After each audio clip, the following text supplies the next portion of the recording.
How to create private servers in Roblox. So guys, this is Atticus and welcome back to another tutorial video.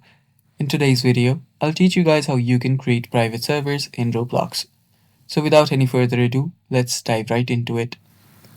So the first step is open up your Roblox. After you open up your Roblox, you can then head over to a game.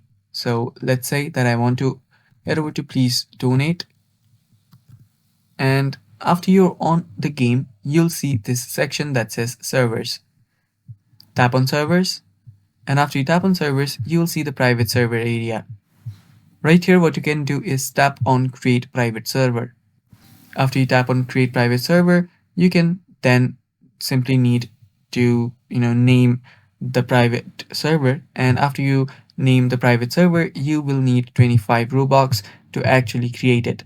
After you name it, just pay the 25 Robux, and then you will have your new private server right here, and it's that simple. And that's all for today's video. Thanks for watching, stay tuned for more, and bye bye.